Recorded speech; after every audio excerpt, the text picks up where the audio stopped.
দেখুন এই ফর্মটা হচ্ছে একটা বিবাহিত মহিলা যার 2002 ভোটার তালিকাতে নাম ছিল না, তাহলে সেই ফর্মটা আমি ফিল আপ করে দেখাচ্ছি, এটা আপনাদের কিন্তু খুব হেল্প হবে। তো দেখুন উপরে যে পোর্শনটা আপনারা সবাই জানেন, এখানে কোনো কাজ নেই, এখানে শুধু একটা ছবি টানানোর ব্যাপার। এটা আপনারা পাসপোর্ট সাইজের একটা কালার ছবি তুলবেন এবং এখানে চিটিয়ে দেবেন। তো তারপর কি হচ্ছে জন্ম তারিখ এখানে চেয়েছে তারিখ মাস বছর, তো সেইভাবে আমি কিন্তু এখানে লিখবো, ধরুন লিখে দিলাম এখানে জন্ম তারিখ। তারপর আধার নাম্বার, যে যার আধার নাম্বার দেখে দেখে লিখবেন, ঠিক আছে। তারপর মোবাইল নাম্বার আপনারা লিখে দেবেন, ঠিক আছে। এবারে দেখুন পিতার নাম বা অভিভাবকের নাম, এখানে এনার পিতার নাম লিখতে হবে,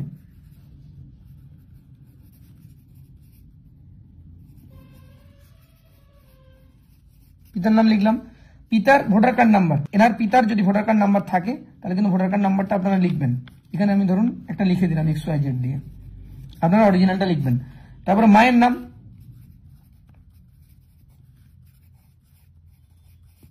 তারপরে দেখুন মায়ের এপিক নম্বর যা আছে দেখে দেখে লিখবেন, যদি থাকে লিখবেন, না হলে লিখবেন না, ঠিক আছে, হয়ে গেল। তারপর লিখবেন স্বামীর নাম, দেখুন স্বামী বা স্ত্রী, যেহেতু মহিলা তাই ওনার স্বামীর নাম লিখবে, যাদের ছেলেদের ক্ষেত্রে স্ত্রীর নাম লিখবে, তাহলে এনার স্বামীর নাম লিখছি। এবারে স্বামীর ভোটার কার্ড নাম্বার, স্বামী বা স্ত্রীর এপিক নাম্বার, তাহলে এখানে স্বামীর এপিক নাম্বারটা লিখতে হবে,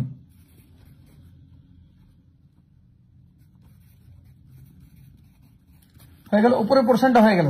তাহলে যেহেতু ইনি 2002 ভোটার তালিকায় এনার নাম ছিল না, তাই কি হবে, এনার এই দিকটা পূরণ করা হবে না, কিন্তু তার এই দিকটা পূরণ করতে হবে। তা 2002 যেহেতু ভোটার তালিকাতে নাম ছিল না, তাহলে এই দিকটা কি পূরণ হবে না, ওনার বাবার নাম ছিল নাকি দেখতে হবে, বা ওনার মায়ের নাম ছিল কিনা দেখতে হবে। 2002 ওনার বাবার বাড়িতে যে ভোটার তালিকা ছিল সেই তালিকাটা কিন্তু খুঁজে আমরা দেখব যে কার নাম রয়েছে। তো এখানে দেখুন ভোটার তালিকাটা পেয়ে গেছি 2002 তো এখানে দেখবো এনার বাবার কিন্তু ভোটার তালিকাতে নাম ছিল না, তাই এনার মায়ের নাম যেহেতু ছিল, সেই মায়ের নামটা কিন্তু মায়ের বিবরণটা এখানে লিখবো। এবং মায়ের নাম রেখা কুন্ডু, 53 সিরিয়াল নাম্বার রেখা কুন্ডু, স্বামী স্বপন কুন্ডু, স্ত্রী এপিক নাম্বার এখানে রয়েছে।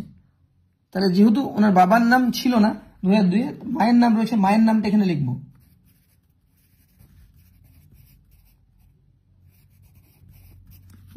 এপিক নাম্বার এখানে দেখে দেখে লিখবো, রেখা কুন্ডুর এপিক নাম্বার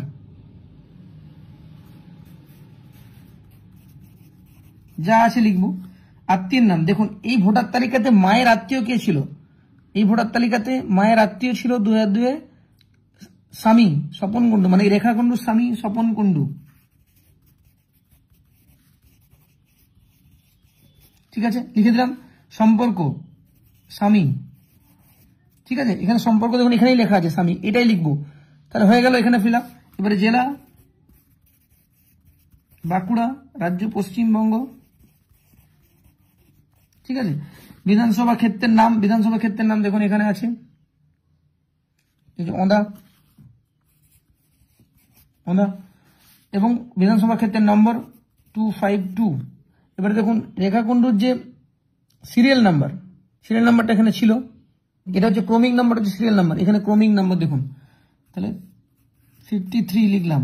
অংশ নাম্বার কত, অংশ নাম্বার এখানে লেখা থাকবে 227, 227 হয়ে গেল, ঠিক আছে। তারপরে এখানে সিগনেচার,